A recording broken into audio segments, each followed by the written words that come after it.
Hey, how's it going? So my name is Ricky, also known as Bear Shaman. I'm a short-time, full-time indie game dev, lifelong video game enjoyer.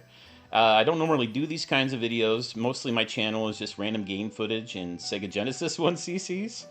But I had so much fun with the 2024 Game Dev TV Game Jam, that's a mouthful, I thought I'd try something a little different. So this was my first game jam, and overall, it was just really cool, really fun, terrific experience, and I'm really glad I did it. Except for the debugging. Screw debugging. I don't like it, but I understand it's part of the process. Hopefully, I get better at it. But anyway, getting to experience like just these games firsthand, right after they're made, and giving feedback, getting feedback. I just thought that was really cool. I've never done that before. I mean, I've done it with writing and art, but I've never done it with games. Of course, I've never made a game before. Anyway, so the only thing is, I wish I had prioritized playing more games before the voting period ended, but some stuff came up, and I feel like I barely scratched the surface. Really, 1,100 plus submissions. I think it was a lot of games, and so I thought, there's some games that I really enjoyed and found really compelling, I think is the word I'm going to use. Just something about them that makes you want to play them, that makes you go, wow, this game is really good, right? And there are more games that I played that are not on this list that are also compelling. But unfortunately, I wanted to be able to talk about them for a little bit and maybe like ramble a bit. So I narrowed it down to 8 for now. And I may be going through more games in the future from this game jam because I barely scratched the surface and I found a lot of really cool stuff. So anyway, the purpose of this video, back on track, right? The purpose of this video is just to highlight these 8 games that I find are really compelling. And, there's 1,100 games, and if you want to start somewhere, if you want to get a taste of the game jam, and the submissions that were entered, I feel like you could start here, but I would say don't stop here because there's a lot of really cool, creative games, and I'm really impressed. I have to admit, I was not expecting to be that wowed. I feel like, we all have a kind of jaded feeling about modern gaming, and not necessarily when it comes to indie gaming, more AAA gaming, but I was just really surprised that, something of this caliber, these games could all be made into, full games. They could be released as they are and be better, I think, than a lot of games that are out there right now. They just have some really cool and originality to them and some unique mechanics. I'm a big mechanics guy. Anyway, so that's what this video is going to be about. Let's go right into it. Although first, I guess I should probably plug my own game. Yeah, I feel kind of dirty doing this, but I also submitted a game, Spoony Boy's Last Crusade, and it's my first game. I worked pretty hard on it. I had to miss a few days of the game jam because some stuff came up, but I ended up spending a few overnights. It was actually a really interesting process, but anyway, yeah, if you want to check that game out just to know what I made, feel free. I'm going to leave a link to all these games in the comments, of course. And I strongly recommend that if one of these games looks like it's interesting to you and looks cool, just go check it out. Go make up your mind for yourself. These are free games, and they're quality, and they're fun. I mean, that's I think the biggest thing, right? You have a good time. Kind of reminds me of old Newgrounds games, but way better. I mean, as far as the whole, because Newgrounds has ratings and stuff. I've never done a game jam before. All right. Hey, I get sidetracked, but let's not do that anymore, okay? Let's talk about the games. The first game I'd like to talk about is Dracs After Dusk, submitted by Eric Hagen, Andrew J. Hagen, and Brianna Hagen. When it comes to sheer addictive gameplay with a high skill ceiling in this game jam, I feel like this game's going to be a hard one to top. You know that old saying about easy to pick up, difficult to master? Despite hearing that a lot, it's pretty uncommon to actually see it in practice. You have to walk down this fine line between too simple and too complex, but you still have to allow for plenty of room for player growth. But this game walks that line with zero issues. It's this cool kind of hybrid 2D shooter and tower defense. where you play as this little cool mustache rancher man with a 6-shooter. So basic enemies take 2 shots to kill when you have a 6-shooter. That means that to make the most of each reload, you're going to need to shoot straight and fire 2 bullets exactly into each enemy by aiming in a direction with the mouse and hitting fire. You miss a shot and you're going to feel it.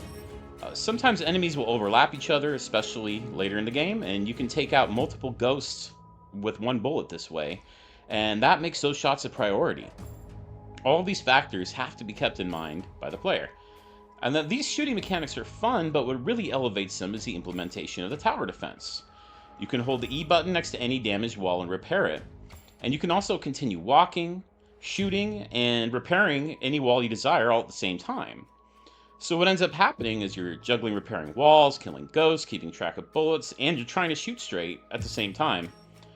There's also some daytime downtime between the night defense scenes where you can buy turrets with ghost death currency or play some blackjack at the casino. And as everyone knows, all games should have a casino. Look, petting dogs is cool. I'm a big proponent of petting dogs myself, but maybe it's time for some kind of movement to make casinos mandatory in new games, too, maybe? I'm not a big keyboard guy, so I mapped WASD to my arcade stick, and it played perfectly. Yeah, stick and mouse, it's a great control setup. This game gets really hectic really fast, but at the same time there's a ton of room for strategy and execution improvement, so it's possible to keep up with the game if you're willing to find the little things you can change that will matter. It's a game that requires a nice level of strategy while avoiding being overly complex. And it also asks the player to play well, and I really love it for that. This game is so fun. My brother and I were having a high score race last night while I was recording this footage. It's just a great time, just so cohesive and tight. And in addition to this top-of-the-line gameplay, you've got this charming aesthetic with the little mustache and the rancher thing, and look at the blackjack. And the music is really cool, and it actually gets great later on in the song, and I only know that because I recorded the song for this here. I've never actually gotten far enough to hear the really cool part of the song. Oh yeah, and did I mention there's a casino? So anyway, the designers of Dracs After Dusk have put together something really special, I think. It makes you want to play it over and over again. Check it out.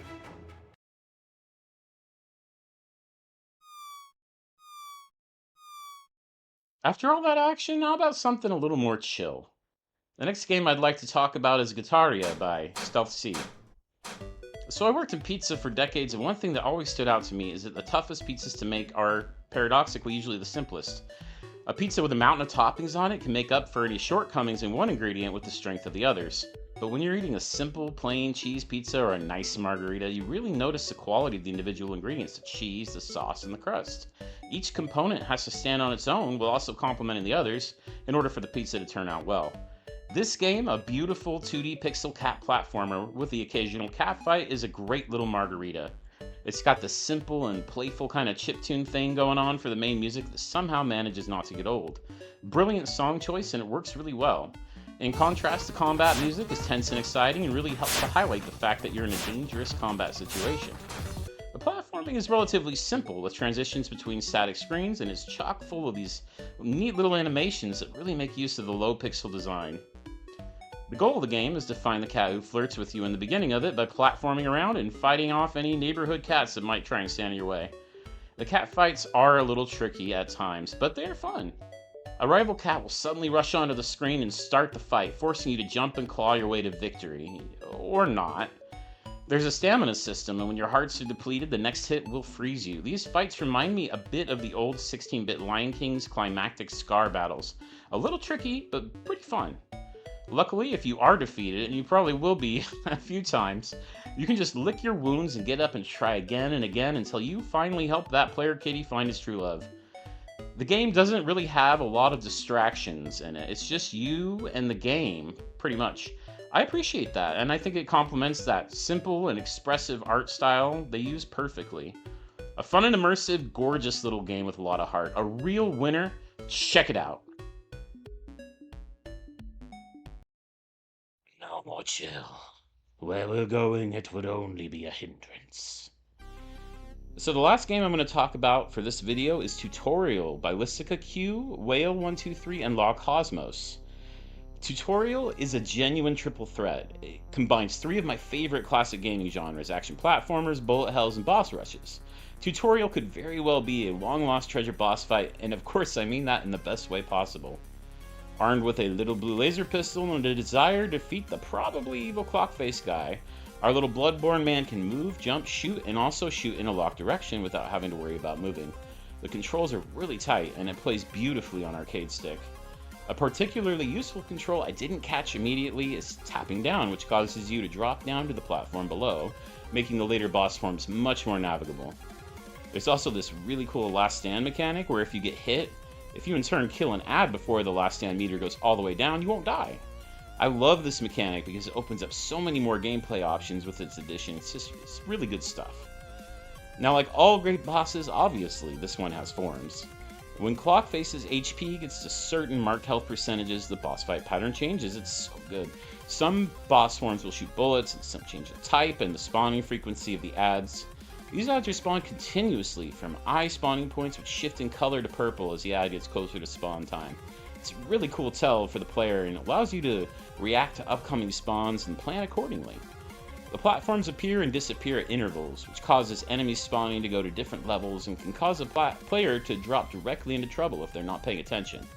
It's a really fun and well-integrated mechanic, and it just keeps the player on their toes. It's used to great effect. The art is simple but very effective. It conveys all the necessary information that your player needs at a glance.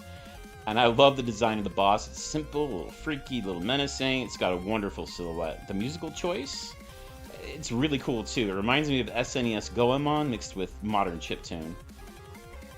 Alright, I'm gonna come clean with you. There are times where I've pretty much gotten drunk on the bullets and crescent lasers in this game. There's just so much movement going on in the final stage that sometimes you think the background is moving. But it's not. That's just your brain on tutorials, so check it out. Hey, this is Bear Shaman, also known as Ricky, or what's it the other way around? Look, I'm a little bushed right now. This took a little longer than I expected, and I ended up putting a little more work into it than I expected, so I think I'm going to make this 3 separate videos, 3 games in each of them.